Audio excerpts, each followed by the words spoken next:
Hello and welcome. This is the collective reading for the first of two Capricorn full moons that we are having this Cancer season. This lunation cycle of the two Capricorn full moons and the new moon in Cancer. This is marking a huge shift for us energetically, which I'm going to be breaking down. I'm also going to be breaking down the astrology of the exact moment of this full moon, how all the celestial bodies are talking to each other, and how that creates an energetic blueprint that then downloads into our vessel that we are then working with that energy.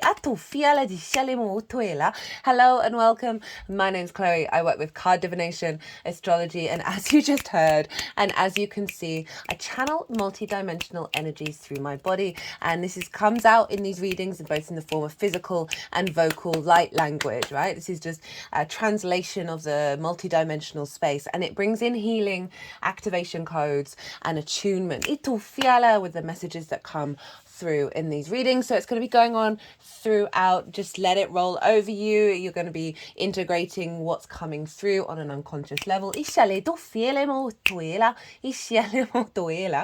So, right, breaking down the astrology. I'm going to be pulling some collective tarot cards as I do so, bringing up a lot of things that have come through in my meditations. Had an amazing vision of this full moon in regards to that new moon in Gemini. We've got a hell of a lot of oracle cards here. This will all be done in its separate reading, but I always pull them before doing a transit. And I like the energy being here on the table because it all gets infused. I have just recorded, and it will be uploaded already, a little mini oracle reading for the summer solstice, which is happening a couple of days before this full moon. That's the summer solstice in the northern hemisphere, the winter solstice in the southern hemisphere. So summer solstice, this is a big peak time, the sun, the longest day of the year, right? So it's all praise to the sun.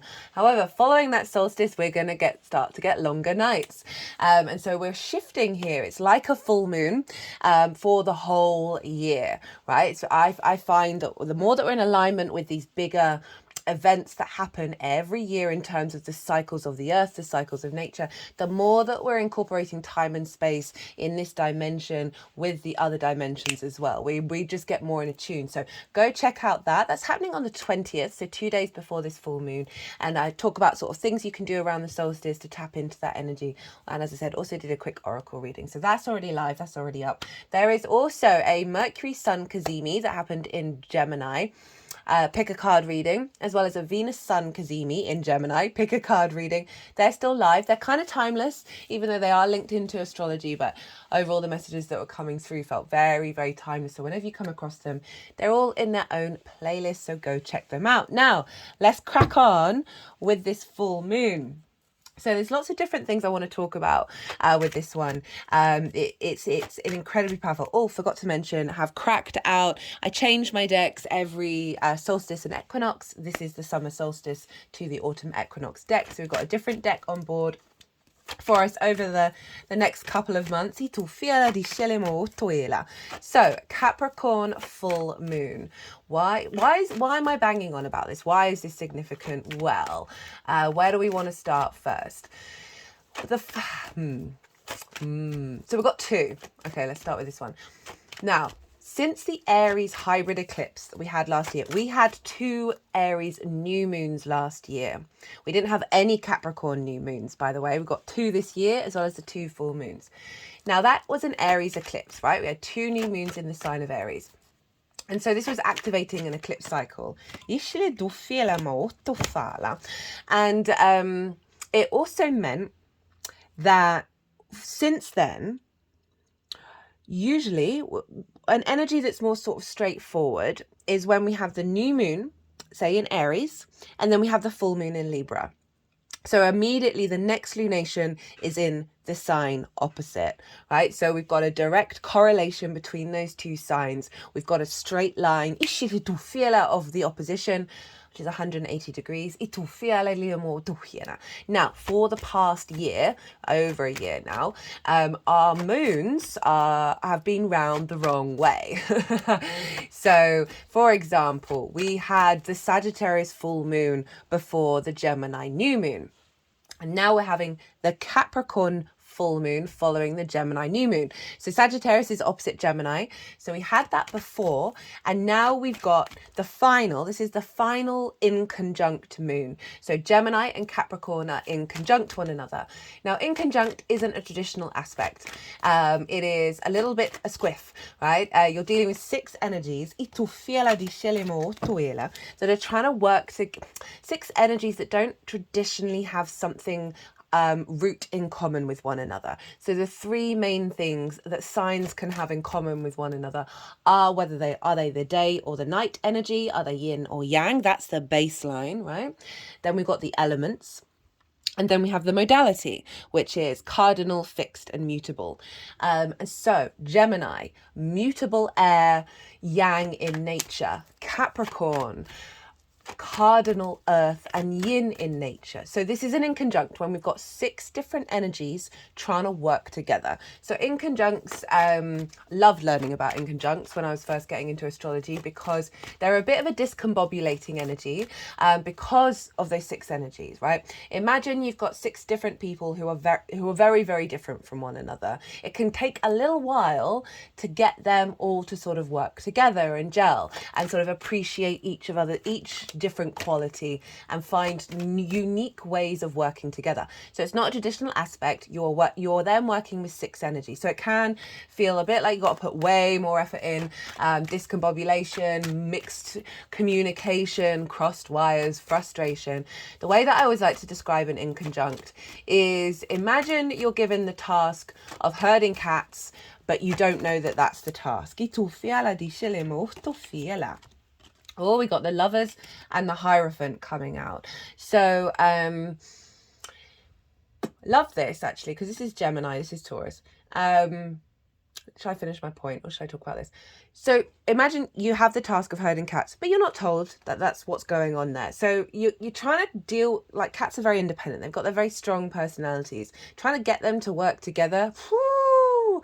So you've got to become really maverick and really and just be aware of the weirdness of the task at hand, right? Of trying to get all these things to work together. But once you realize that's what you're doing, once you've got to put in a bit more effort and sort of figure out the needs of each of those 6 cats, and then how do you facilitate those needs as well as get those needs to interact with one another, that you are then really thinking very creatively. You're thinking very inventively. You're making decisions that are taking you outside of the easy route. Okay, so I love inconjuncts. So we've had inconjunct moons since the Aries season last year. So this means that we have been, each lunation cycle, we have been bringing through more complex, interesting, unique, independent, maverick energy with these lunation cycles. Lunation cycles are really important for us. They are the luminaries. They give us light. They give us downloads. They give us upgrades. They are very personal to us, our unconscious and conscious spaces. So you may have felt over the last year that you've been getting a lot of downloads. You've been getting a lot of different ways of operating that are more akin to your soul's frequency, that have just maybe not quite taken a little bit more effort to integrate. The vision that I got was that we've been unlocking a lot of doors or windows, whatever it is you want to talk about. Not necessarily with what a key looks like, but with strange things that are sort of working the mechanisms and getting the thing unlocked. And they're all kind of ajar. All these doors or windows or portals, they're all kind of ajar in our energetic field. So we're aware that we're there. We've been working on them, but they haven't quite all got into lockstep.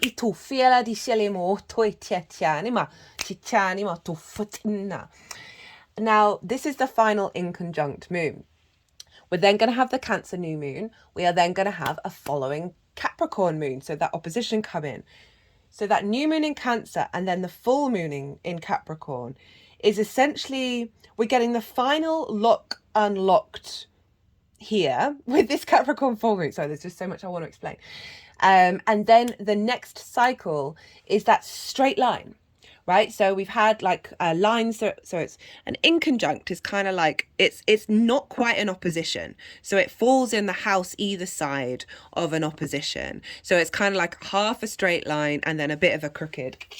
So this is kind of what we got inside of us. Now we're going to have the alignment come in, where all of this is just going to, it's like the final key with this Capricorn full moon. It's so funny, the Hierophant's got keys on it. That is then going to open us up for all of what the work that we've been going on over the last year, since that Aries hybrid eclipse. It's just going to streamline. It's become, and this is really linked into also the solstice message of understanding the cycles, understanding that we are all connected. That's allowing this arrow of flow to come out, right? Our instincts really just going.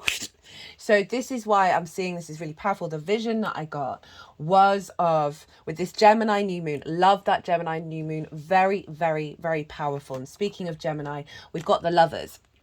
Right, the Lovers is all about integration and therefore then being able to make the right choice for the long term, right? It's allowing ourselves to observe all the possibilities, and with the integration of the masculine and feminine and spirit combined, we are then more confident in our choices. And it's come with the Hierophant in regards to what's coming through with this full moon, of a deeper level of confidence around our ability to step into a level of embodied wisdom about the actions that we take that serve us for the long term. This is a very traditional card, right? It's the Pope. But it is this element of commitment to your legacy. You see, it's the Pope, right? The voice of God, right? The mouthpiece of Source. That we are stepping more into an alignment around our ability to understand that journey that we've been on, the wisdom that we have gathered, and we're integrating it, and then the frequency is going out into the world. This is the only card where this figure is communicating, talking to others, and you see those keys there. They've got the keys to unlock. Just by the vibrational frequency, allow other people to tap into that energy within you of the state of unlocking.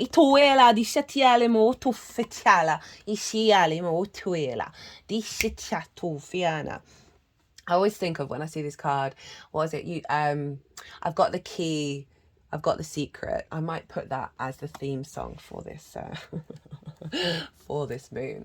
So the vision that I had was, so Capricorn is the mountain goat, right? It's also the sea goat as well in some ancient traditions, where it's like it's able to roam and explore both the land and the sea, right? If you think of the mountain goat, of climb every mountain, of the capacity to do it, right? Capricorn is the collective earth sign. It is about legacy energy. There's a astrologer that I really appreciate. When I first got into astrology, they described Capricorn as the individual who's committed to creating and building a cathedral. Now, traditionally, cathedrals take hundreds of years. It is this legacy energy of not needing the immediate gratification, of knowing that you are part of a longer term, many longer term cycles. There's a seriousness to Capricorn. It's ruled by Saturn. And so there is a sense of maturity, a sense of responsibility, due diligence, of honoring cause and effect. But Saturn for me is also commitment and integrity and legacy, and you really do see that in the Capricorn energy. Saturn is also a bit of a no planet. So we can have an element of drawing a line and saying no, right? And what I feel with this, which I will get to and I'll try and remember, is another channeled message that came through in regards to the sun being Cancer and the moon being in Capricorn with this particular cycle, of drawing a line under not being able to forgive ourselves, and drawing a line under that. Capricorn's a bit no nonsense. It wants to get on with things. It's kind of over, with the opposition with Cancer, when they go to like polar extremes of one another, right, and not necessarily understand with one another. We need to be in balance with both. We need to find harmony between that. That Cancer's personal water. It's how we connect to our emotions. And Capricorn, there's a coolness to Capricorn because it's ruled by Saturn, and there's an element of that with the Saturnian energy. It's lead in nature, and that just getting over it. Just getting over it, and like, we've got stuff to do, we've got a bigger picture. Why are we sweating over the small stuff? Come on, chop, chop. And so that's one side of it, of genuinely creating a space of allowing yourself to forgive yourself. You don't even need to know what that is, of having real empathy for all the paths that you've walked, all the versions of self that you have lived in this incarnation and many others, and allowing, drawing a line under the sand of any sort of blockages around you being able to evolve and flourish, because there's a level of restriction around not being able to be at peace with all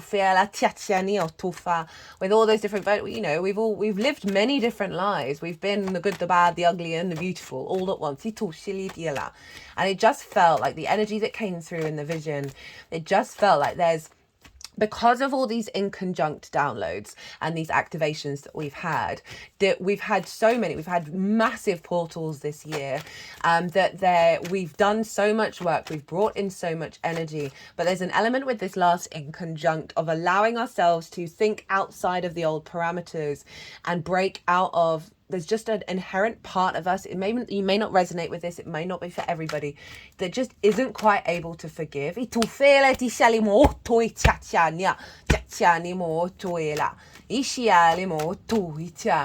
Whether that's yourself, the versions of self, the people around you, the world at large. You know, Cancer can feel a lot of grief, right? Can really step into the feeling body, and it's no denying that. That's part of the experience. We're here to do that. But there is that element of strength, of like that backbone with Capricorn, of like, no, pick yourself up and carry on climbing up that mountain. And not in a kind of, you can't have fun, you can't play, but there's something blocking in the energetic field, in the collective, that I really picked up on, that is just fundamentally keeping us in the same space.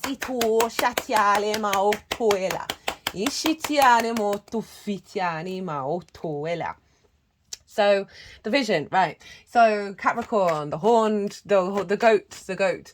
I imagine, I was seeing in my mind's eye, this huge goat-like figure, right? You know, a lot of people will think of the devil, but the devil was just a masculine representation of the fertility of the earth, and so appropriate that we have this Capricorn full moon just after the solstice, where everything's at its peak right now. There's a real sense of we are standing on top of that mountain. Now, so it was this huge figure standing next to a mountain, and there's an electrical storm I've been using on the AI art that I've been creating to represent Gemini, of like the neural pathways, the neural connections that we have, neural plasticity. So the ability to create neural pathways, connect the dots in different ways. And I've been using electricity and birds as representing the sort of the Gemini energy of the power of that. And that new moon, oh my god, if you haven't seen that transit series, I really do recommend it. That was such a great moon. It feels incredibly powerful because it was the first lunation in the sign of Gemini, with Jupiter having just moved in there. Speaking of Jupiter, there is a Jupiter in Gemini transit series. It's in its own playlist under Jupiter, so go check it out. And that's live for a year. That lunation, the Gemini new moon, was exactly conjunct Venus. Venus was exactly at the same degree as the sun and the moon. We had Mercury and Jupiter conjunct one another, trining Pluto. Big air energy of our capacity to bring in a new understanding around the heart space, around how we find play and curiosity in the world, despite what may be going on, right? Gemini has the capacity of like not taking things too seriously, and I think that's a really helpful energy right now. If you don't have time to watch that transit, on the community page and on my Instagram, I always, sometimes a bit late, always post a little follow-up, a little summarization of the energy of that came through in the collective reading. Anyway, so had this vision of this horn god, right? The great goat, the OG Capricorn, pulling this electrical storm with all these birds and putting it into the mountain, into the heart of the mountain. That this download that we got with that new moon is being, because this is the final in conjunct lunation cycle, is being locked in to the mountain. Mountain energy is incredibly powerful. It is about the long term. It is about the deep rooted energy of the earth. Now, Capricorn, you'll get a lot of people talking about in terms of hierarchical structures, the banking system, corporations, all that kind of thing. Monarchy is very much a thing. And yes, I can agree with that in terms of the Capricorn energy, the sort of high exec boss energy. However, because it's about the longer term structures of our species on this planet, but we were around a lot longer than civilization. Our species has a deeper rooted energy to the Great Mother, to the earth, to our longevity and our legacy on this planet. That's kind of beyond money, right? It's beyond those structures. It's a part of it. And so the way that I like to look at Capricorn and the way that I see it show up is a deeper connection to the earth, a deeper connection to our physical body that serves us in the long term. You know, the Pluto in Capricorn brought up a huge rise in yoga, breath work, the mycelium network, us rediscovering and understanding that.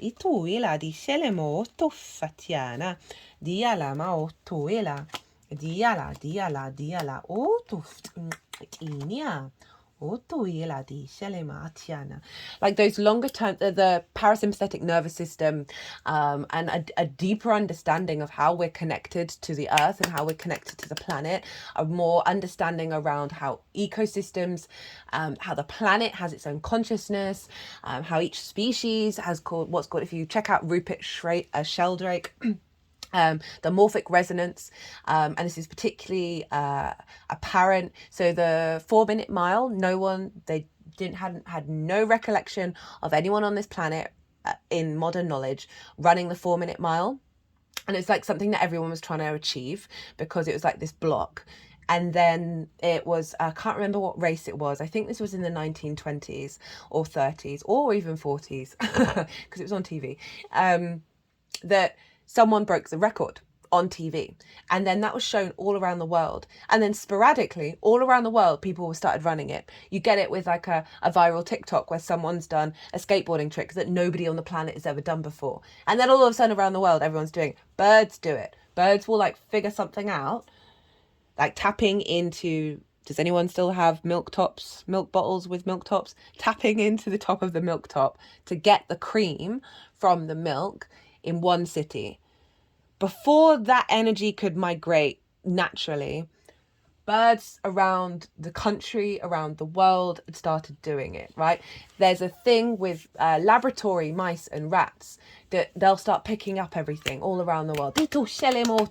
That's what I'm talking about with Capricorn, right? This big fertile energy locked into that mountain, this new plasticity around love, around play and curiosity being locked in. We've got the Knight of Pentacles, the Wheel of Fortune, and the Strength card. And this feels like this is representing the work that we've done, right? The slow and steady race of the Knight of Pentacles. It has oak leaves in its helmet and on the horse's girdle. I'll get it. Anyway, and that represents wisdom and strength. And there's, you know, with the Knight of Pentacles, slowest horse, but biggest horse. You're going to get where you need to get to. We have been slowly and digitally figuring things out in the 3D, putting things into practice, but we're clearing the decks here with that Knight of Pentacles. We've been working through a lot of trauma, guys, let's be real, and a lot of old programming. And now this is setting us up for the next cycle that we're going to walk into with that Cancer new moon and the Capricorn full moon coming up, right? This is the final key, the final bit of work that's going to be unlocking the whole thing. And then we've got hello Jupiter and Leo energy.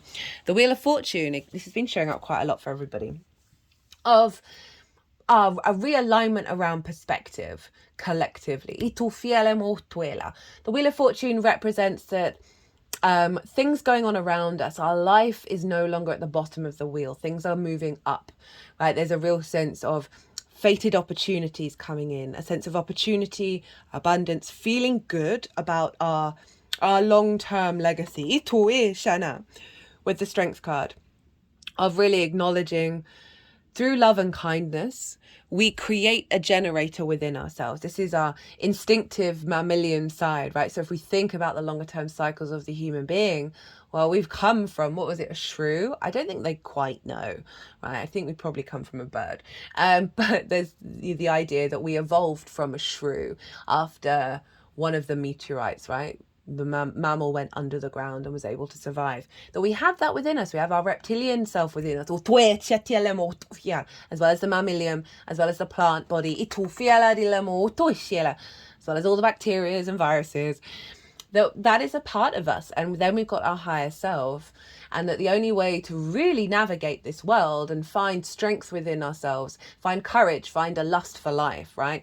Operate from that heart space, is through love and kindness. Is not to be in conflict, is not to try and dominate. Regulars, you know, I've been talking a lot about the Tao for a while now. And it keeps showing up in my references. It keeps showing up in my way of being and what coming through with the messages and with the energies of the lunations and the transits, of this beautiful balance, especially with the Gemini energy, this beautiful balance between the opposition, between the polarity, and that only through a deeper understanding of how they work together, rather than being in duality and fighting, right? They're not fighting, they're not trying to dominate each other, they respect each other's nature and they care for one another, right? And so again, this is sort of tying in with the forgiveness energy of really, you know, perhaps there's part of us that needs to forgive that mammalian side, needs to forgive that reptile side, needs to make peace with all of those energies within ourselves. They like that one. To understand our nature, right? You know, throughout history, there's been the element of neglecting the wild, rejecting that which is uncultivated, right? The sort of the refinement, the moral purity. Let's just sack that all off, shall we? Yes, that's a part of us.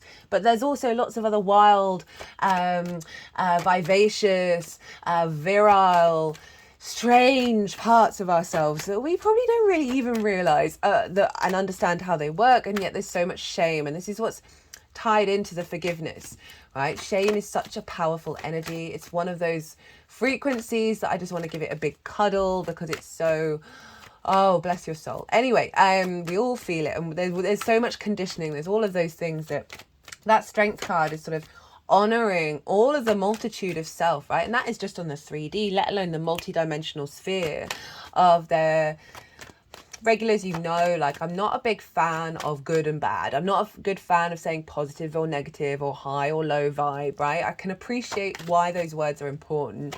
It just, in my mind, and also I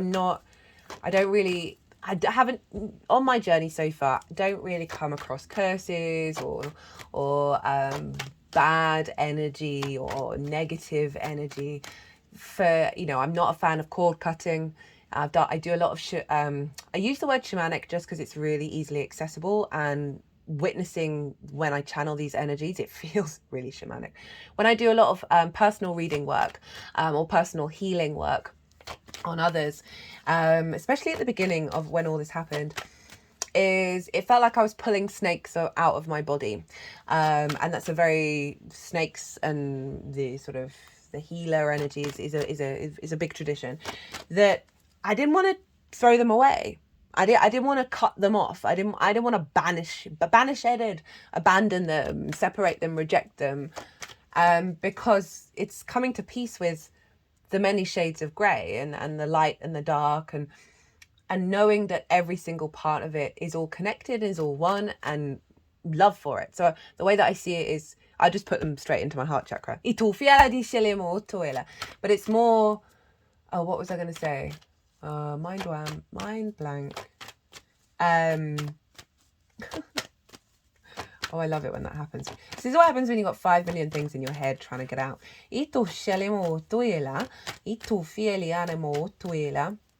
That's it. that I just don't really, right, that's it. Well, thank you, brain. Of everything's got a job to do. The bad things, the bad people in your life, the bad things that are going on in the world, bad. Everything's got a job to do, right? There's this argument that we're all inherently fallen angels because every part of the universe has had a particular job to do as a sort of a master teacher, as acting as a catalyst for then people to make choices about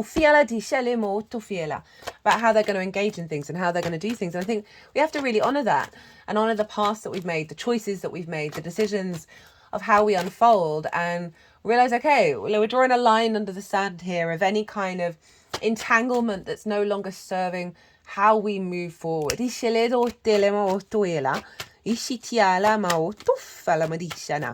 how long are we doing? Oh, half an hour. Let's tap into a little bit of astrology. I might not get to do it all. So the Sun and Venus and Mercury are all at the beginning degrees of Cancer. So this is happening at 1 degree and 7 minutes of Cancer. So very early on the world axis, making it a very potent energy. And so Sun, Venus, Mercury conjoined. There's just a feel good energy. There's no getting around it.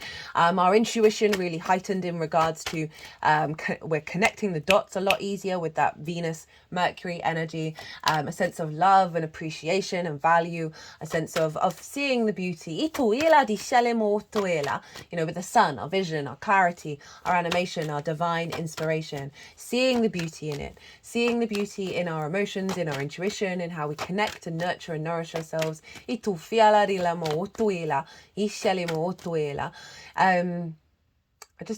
was just reconnecting back to that vision of that electrical storm with all those birds in the center of a mountain, basically recalibrating the labyrinth within. So if you imagine ourselves as the mountain, regulars, I talk about this loads. So the way that I look at intuition and our conditioning is that our soul's frequency, which is you, by the way, has to go through a labyrinth in order for our intuition to be observed. So it's coming deep within us, and then when we notice it, it's come through a labyrinth, right, of our collective conditioning, our social conditioning from the people around us, our own experiences and those conditions, our ancestors, our past life energy. There's like layer upon layer on layer that intuition's got kind of like curve and squish and come out. And that's why so often our compass feels off.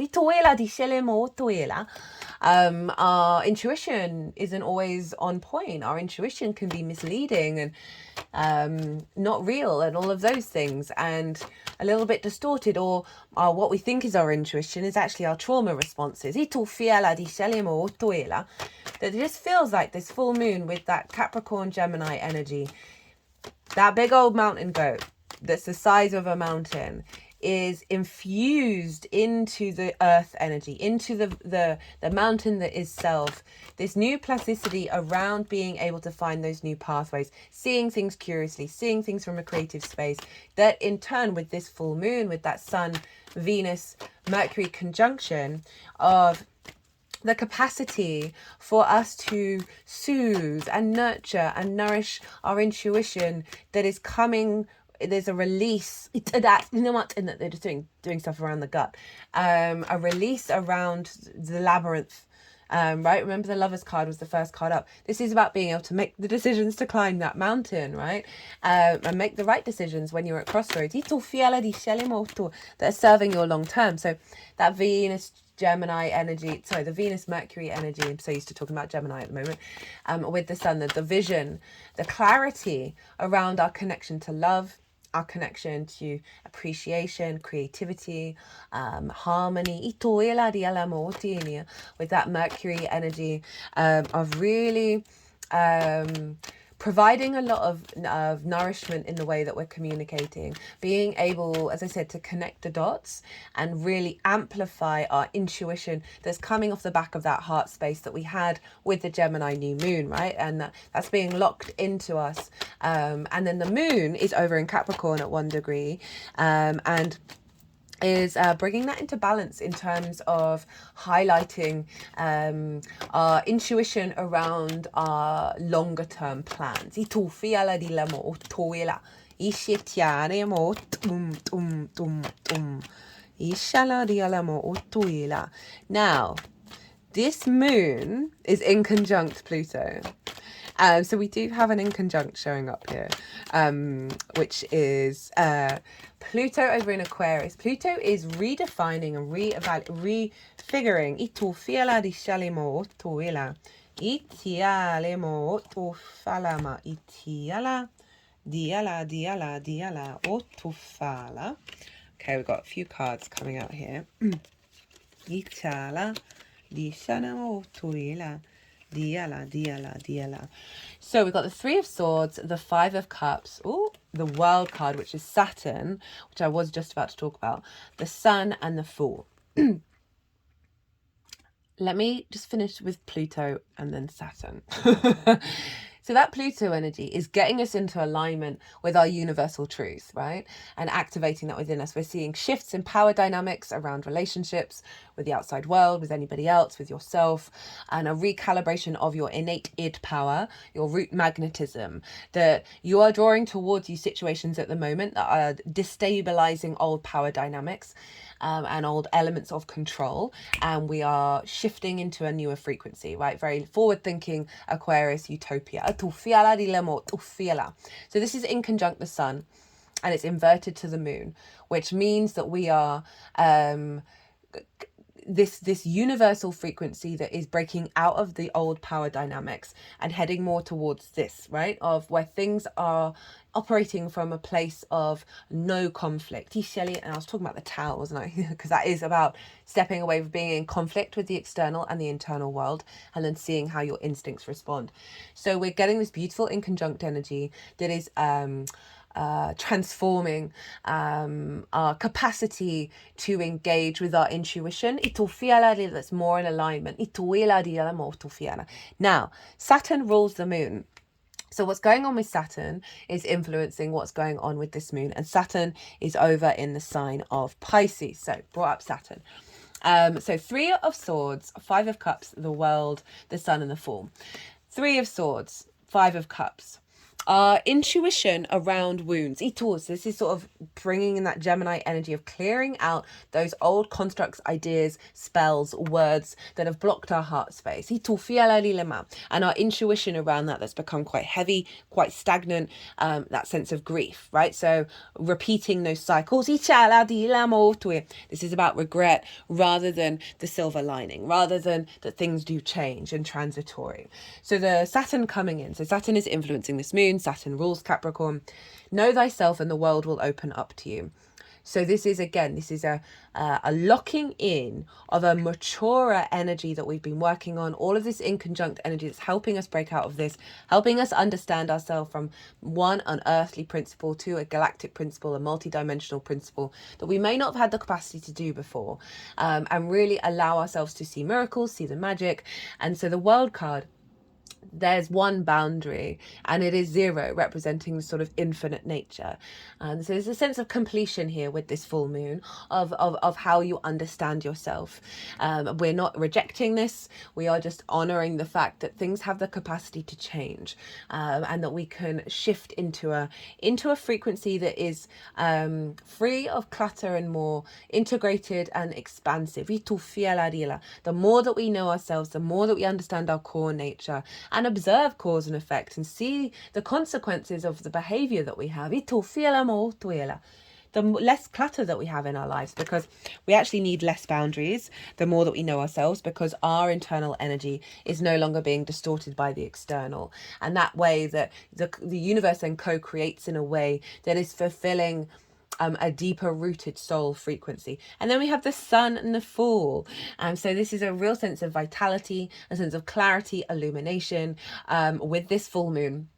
that is bringing us into a new journey, right? I love how we got the world, the end of the major arcana, and the full, the beginning of the major arcana, of activating our capacity, the good, the bad, and the ugly, and the beautiful. The fool observes everything, seeing life in a very curious way. It's just left the village, it's going out in the world, and it is about to leap off this cliff, but it truly knows that a new reality is going to appear underneath it. So there's a sense of miracles here. This is tied in with Saturn being in Pisces. Very non-linear, very synchronistic.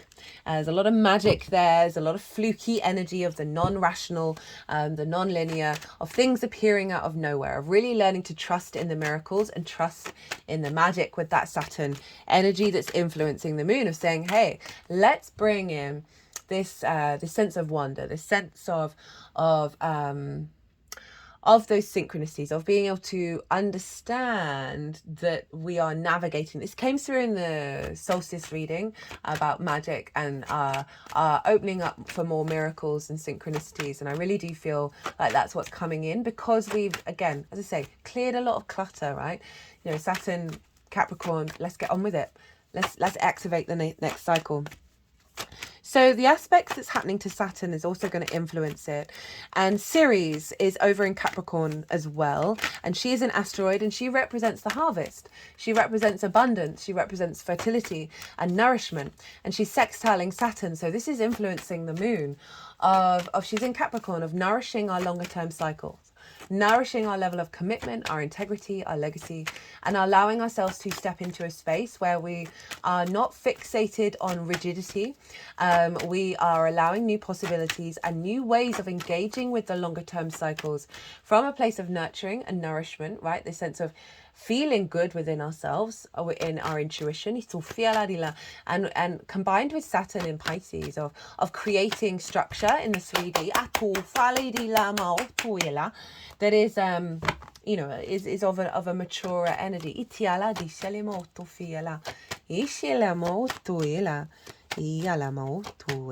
what else is going on? I mean, loads. There's that King of Cups. Beautiful. Emotional control, right? And being able to work with those emotions without worrying about what's going on around you. So you see there's like a storm going on in the background. There's this giant creature that I should imagine this ship doesn't know their intention, so they're a bit nervous. Are they going to survive? King of Cups, not bothered. Is sitting on a stone throne on the ocean. Isn't bothered about sinking. You know, this is the energy that we're drawing in with the maturity of Capricorn and the elevation of our emotional body, that, again, not being distorted, able to take action from a very powerfully intuitive space, from a capacity to be creative, imaginative, in a level of emotional control, that we are able to connect to that intuition, take action on it, that is allowing us to not get worried about the external, right?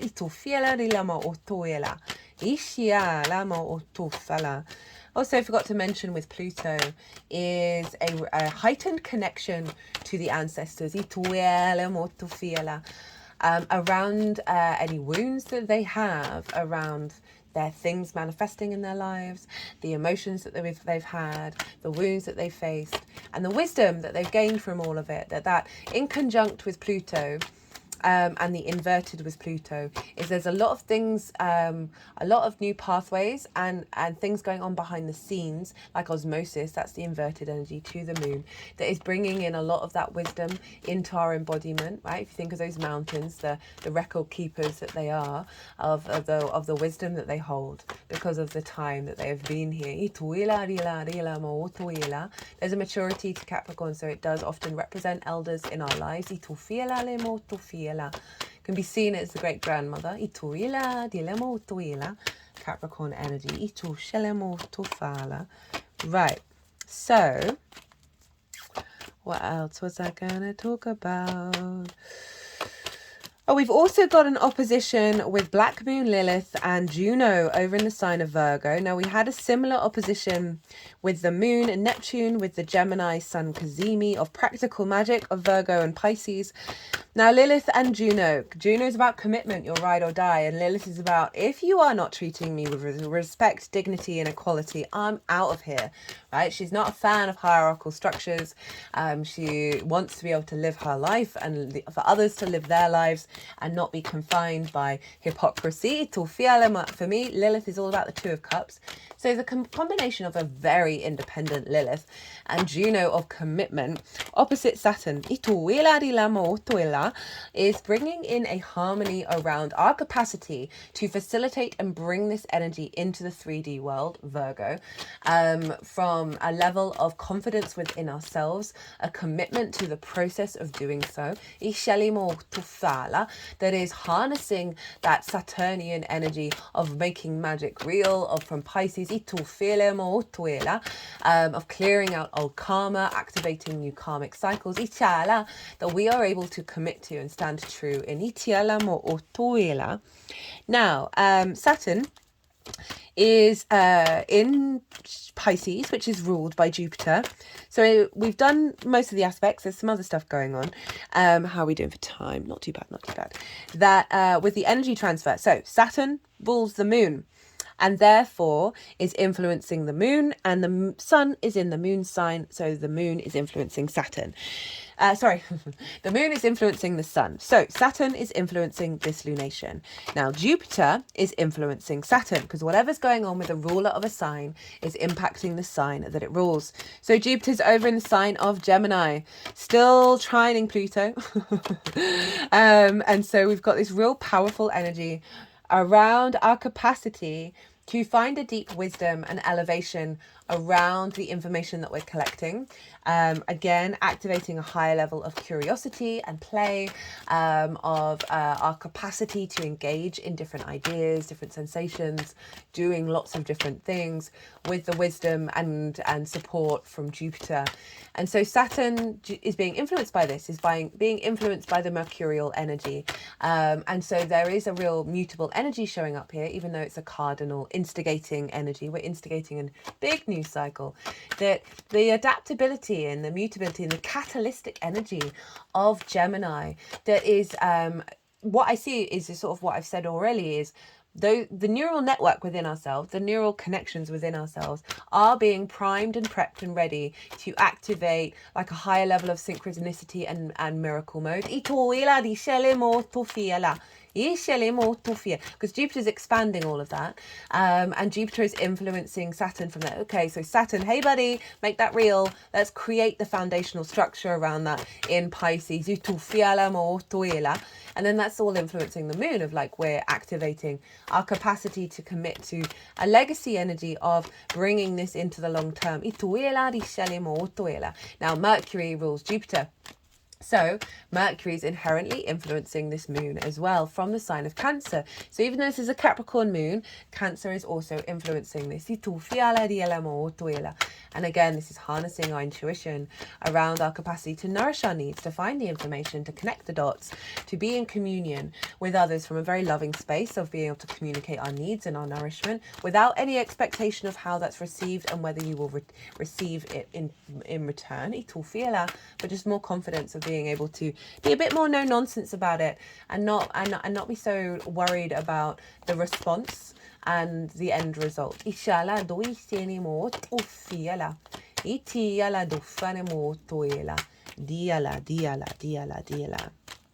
obviously Mercury is in the sign of Cancer, so it's being ruled by the moon. So we've got a lovely feedback loop between these two of us being able to find the dots. Right, let's see if we get a final message. Not much tarot today with this reading. Usually in the collective readings, like I can't remember which one. I think it was the last one. Maybe the Sagittarius full moon basically had the whole deck. Final message for this moon. Mars is over in Taurus making sextiles to Mercury and Venus. Venus is going to be coming into the exact sextile following this. And this is a really beautiful energy of our motivations and our drive, of how we connect to pleasure, how we connect to our physical senses, how we're motivated around that, in alignment with Cancer and Venus. Of, you know, this can be a great time to really connect with others, connect with yourself in a more caring, compassionate way, of tapping into what brings you joy, what brings you pleasure, what nourishes you, and just finding a little more resonance in the actions that you're taking with this cycle around facilitating that.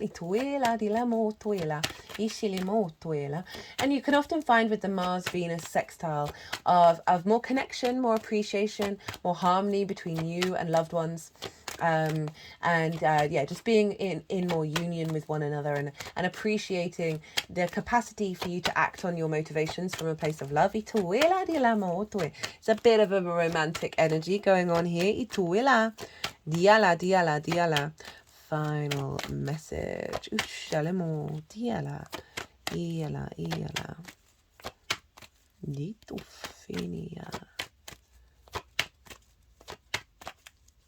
Di tuffani, di shala, diala, hachinne motoela, di shani motoela, iala di ala. Right, final segment. Ituela ma, diala otufala, tuela, diala. Okay, so we have well, first one was the Ten of Swords. Two of Pentacles in reverse. Okay, maybe I'll just wait till they put these where these need to go.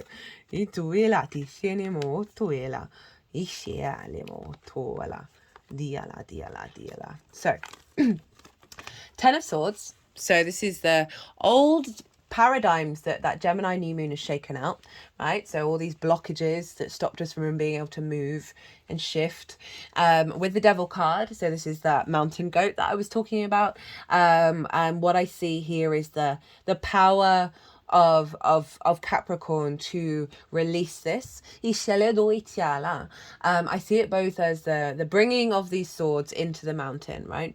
That they've been transformed. The death card kept wanting to come out, but for some reason I didn't pick it out. That they're being transformed, they're being shifted, and with that new moon in Gemini, that is moving us away into a space of more movement, more fluidity. And the Devil card, that Capricorn energy, is both bringing that new frequency in, as well as acknowledging the power of that old frequency, and transmuting it into a lot of energy for us to activate a higher level of capacity to bring in perceptions and implement them and take action on them. Earthly energy. Got the Star card.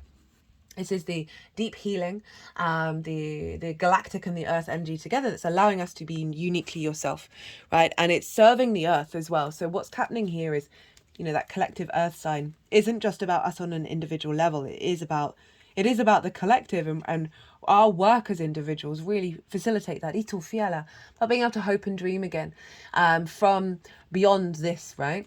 The Queen of Pentacles, able to nourish and nurture and bring this into a state of abundance. So this is about observation, strategy, planning, really cultivating this new frequency that's coming in, that is shifting away from a sort of fear survival mechanism, right? This is quite similar to the King of Cups, except this figure is kind of like, oh my God, I got to keep these balls juggled. Otherwise, I'm not going to get a roof over my head. I'm not going to be able to buy my dinner. You know, we've got the big waves in the background. This is the real sense of survival mechanism here, of constantly being in a state of juggling. And I can also see this as that inconjunct energy of like, oh, this feels a bit weird. This is a bit strange. Because I often use the example, showing my age. As a kid, we used to hop on one leg, move one hand around on a circle, and pat our heads with the other hand, because you're doing those different things, right? The inconjunct that feels really damn weird, but once you sort of do it, you are activating new pathways, right? I see a lot of adverts for like quantum movements, where they're doing different things with each side of the body, because it's just helping that brain think in a different way. So I can kind of see as the inconjunct that this is being closed out.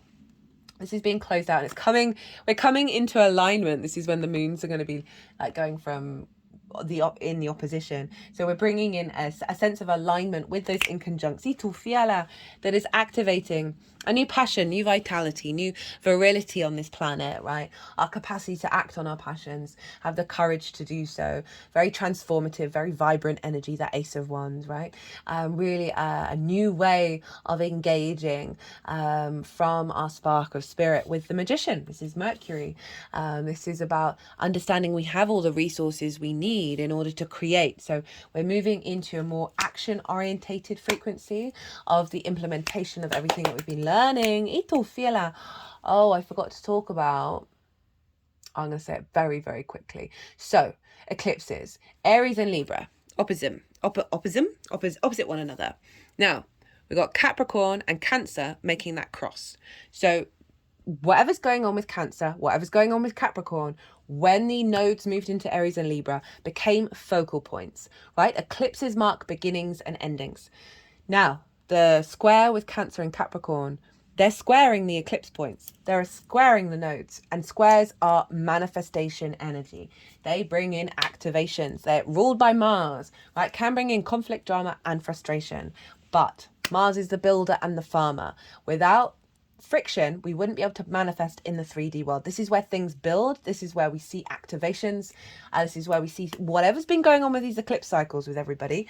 This is when we're going to see activations. Now, the Capricorn side of it is more where we're headed. It's more the North Node energy. It's like the peak.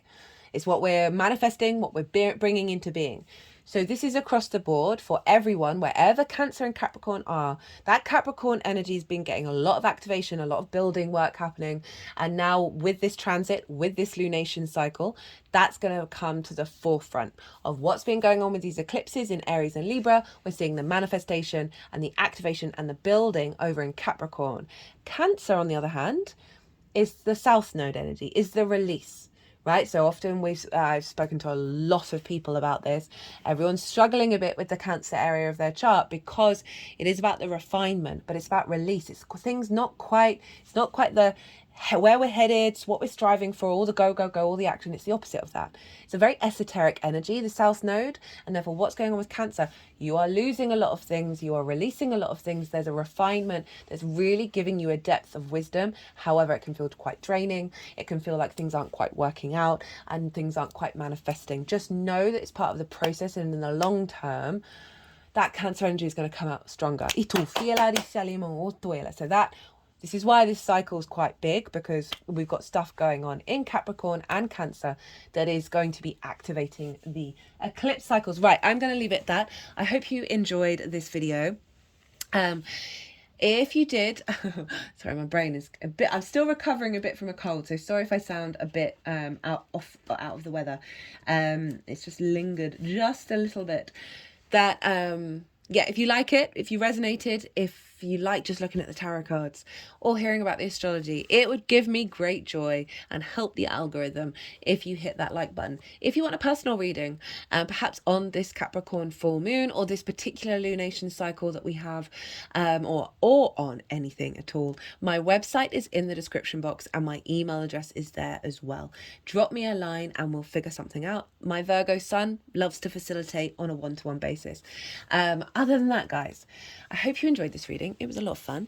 Very sort of clear message of stepping into wisdom and our capacity to build, really, away from old. I mean, away from that Three of Swords and that Five of Cups. We're shifting. It's not that those things aren't going to happen, right? But how we perceive and how we work with them. We're just getting a bit of a mature level up here. And it's all come up in these oracle cards, by the way. A lot of love, a lot of joy, but a lot of difficult. Sometimes we've got to do the work. Sometimes we've got to put in the hard graft before the release to come. I've certainly had it in my own life. Oh God, now I'm talking even longer. In my own life recently, where there's a part of my brain that's got a little louder than it usually is about expecting the same thing to repeat itself when I'm in a new situation. And the universe has come along and has shaken me up and given me a little bit of space to sort of ruminate on that and fester on that. And then every time just be like, no, you're wrong. There's new shit. There's new stuff coming in, guys. There's new stuff coming in. You may just found it a little bit weird encountering the old versions, right? But it's all part of the process. Right, okay, I'm going to shut the fuck up. Be good to yourselves, be good to those around you, and most importantly, be well until we meet again.